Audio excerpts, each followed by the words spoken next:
of this year. And so the first unit we're going to be focusing on is titled Absolutism and the Enlightenment. And so in the previous class, we talked a little bit about what absolutism is, and so now we're going to go more in depth on some examples of absolutism. So the main question for this whole unit that we should focus on now, our essential question, is how did the Enlightenment transform the Western world? And by the Western world, we mean Europe, really, and the New World, the United States, and the colonies that are going to be developed during the same time period. And so we're going to start off with a map here of Europe during the time period, around 1700. And this is really the emergence at this point, a little before too, in the 1600s, of these absolute states, these absolute kingdoms, where the monarch had pretty strong power, more than they had in decades and centuries previously. And so our main players here are England, France, Spain, Austria, Prussia, and Russia. Poland exists at this time, and so does Sweden, but they're going to play less of a role, and eventually Poland's going to be taken over by other kingdoms in Europe. So those are the few main ones we should kind of keep in mind that we're going to be covering as we go through this unit. So what is an absolute monarchy? As we mentioned, it is when a monarch or a king or queen, typically tends to be a king, holds complete control over a kingdom and its subjects.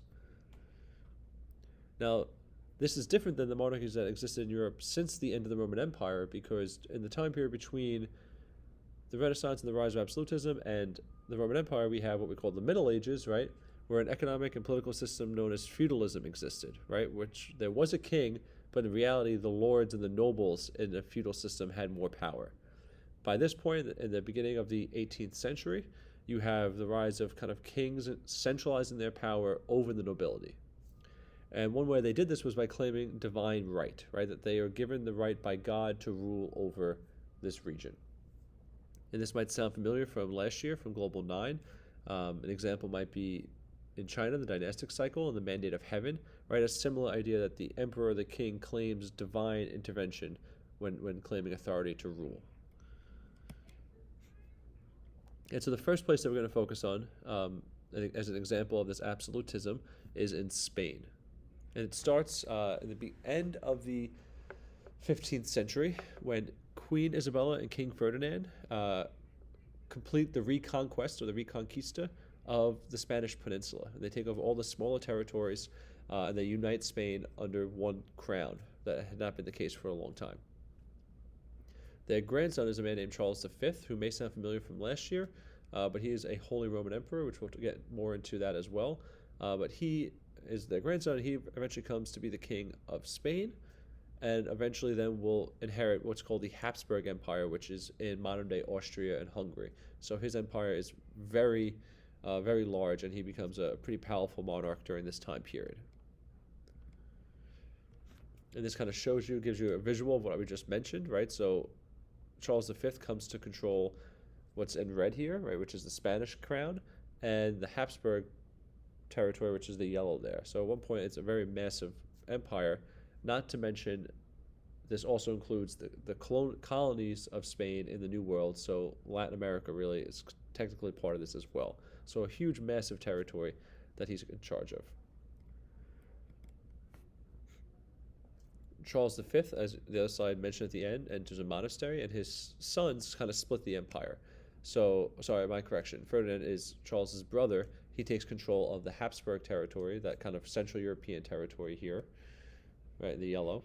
And his son, Philip II, takes control of the Spanish possessions, including what becomes the Netherlands. Philip II was a devout Catholic, as was his father, Charles V. And he kind of promotes the missionary work that you might have learned about last year, or we'll talk a little bit about this year as well, in the New World. And he also goes to war in the Netherlands to fight, to preserve the Netherlands as part of the Spanish crown. And the reason he does this is because the people of the Netherlands, are actually Protestant. So during the Protestant Reformation, which you should have learned about last year, parts of Europe kind of leave the Catholic Church and form these Protestant groups. And that was the case in the Netherlands, and they eventually fight and they declare independence. There's wars for decades, and the Netherlands is recognized as an independent country by the other European nations in 1648. So it was a long time in between when they first declare independence and when they actually get recognized. But it's one example here of kind of resisting this absolute power, right? The Protestants in the Netherlands did not want to be part of a Catholic kingdom, and so they resist that power. Right, so Philip II, because of his devoutness and because of his desire to have complete control, absolute control of the Spanish crown, goes to war against the Netherlands, against the Ottoman Empire, which is a Muslim empire on the border of Europe and Asia. And he goes to war against England, right? If you've ever heard of the Spanish Armada, which is a famous kind of failed battle of the Spanish, a giant naval force went to go invade England, and it gets destroyed largely by a storm. And so it's very unsuccessful, but it was an example of a king kind of using all his might to gain control and gain authority. And behind all this, right, is a Catholic kingdom fighting against a non-Catholic kingdom, right? England was Protestant at this time.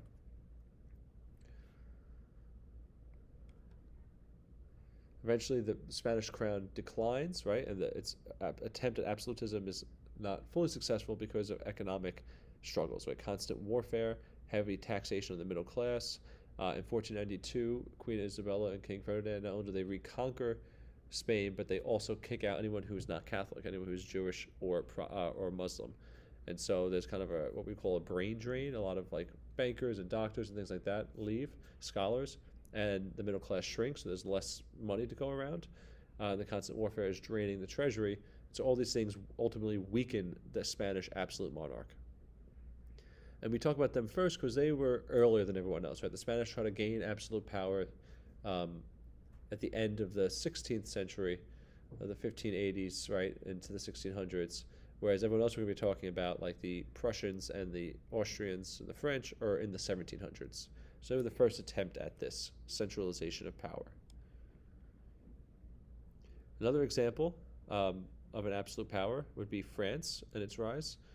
Again, religion is often a means to gain control of a territory, right? If you're a Catholic, right, and you want a Catholic region, you can use religion as a unifying force, right?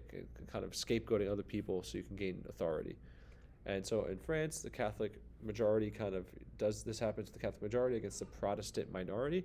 And a kind of infamous example of this is the St. Bartholomew's Day massacre, when French Catholics go out and end up massacring and killing thousands of Protestant French on this day. Eventually, there's something called the Edict of Nantes, which is a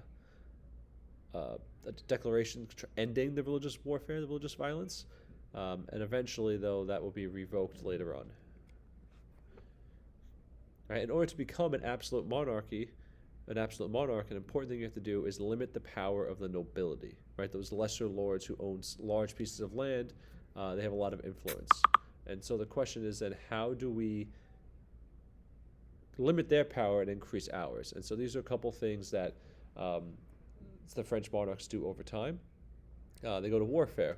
They go to war with the nobles, right? You attack them, and the best way to kind of stop someone from undermining you is by fighting them, right, and winning. They also begin to tax them more heavily, and in particular, a man named Louis XIV, who is the Sun King. He's kind of seen as the prime example of the French absolute monarchy.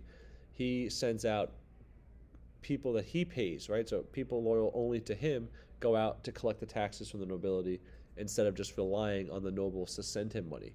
Right, and so by doing that, he's making sure he gets the money he needs, and he's flexing his muscle essentially at that. Right, his famous quote is that "I am the state." Right, that Louis XIV is the state, not France, but Louis himself is the government.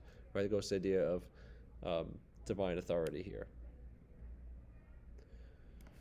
All right, so those intendants, these are the royal tax collectors I was just mentioning. Right, they go out and they collect the money from the lords, the nobility.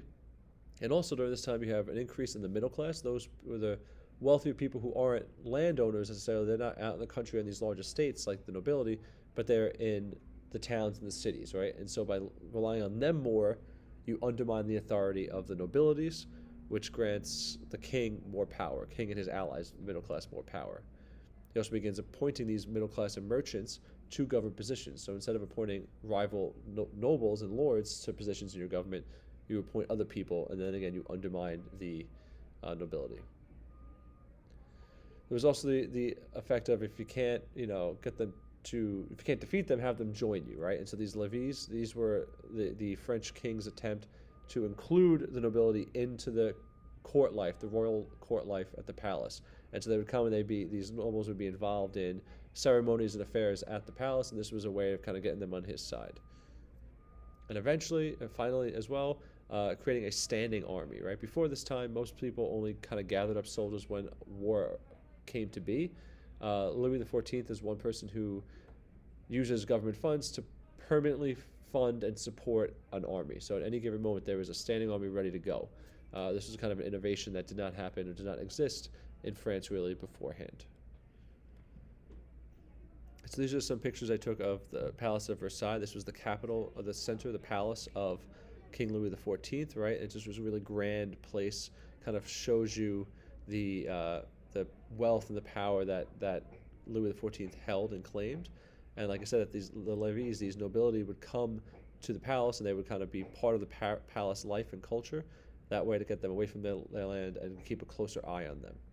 So these are just his grounds, the gardens at Versailles, which are just unbelievably large and massive. Again, showing the wealth and power the king had at this time. And on top of this, there's further economic changes during this time. A man named Jean-Baptiste Colbert is kind of the economic minister during the reign of Louis XIV. And he promotes a policy or a new economic system called mercantilism, which again helps to strengthen the power of the king, the monarch. So you tax goods coming in very highly to kind of promote French industry and French products. You expand to overseas colonies, and these colonies are controlled directly by the king himself. And these two things are part of mercantilism and allow the king and his close group of allies to gain a lot of wealth and a lot of power. And so the French create colonies in the Caribbean and North America, whereas the Spanish create colonies in the Caribbean and South America. Right, and Louis XIV's legacy, right? He does a couple things, right? He does manage to create a lot of power, a lot of influence, but he also revokes that Edict of Nantes, which kind of reignites religious tensions, which leads to a lot of Protestant French to leave, and a lot of them tended to be middle class, so that kind of hurts his tax base. And eventually his son, Philip V, comes to power as well, and he's involved in this war of Spanish succession, right, trying to prevent the French and Spanish crowns from merging, right? That was what that war was all about. And Louis XIV, because of his warfare and his constant fighting, right, puts the French kingdom in a lot of debt. And so we're going to stop there for today, and the next lesson we'll pick up on the 30 Years' War and some other examples of absolutism.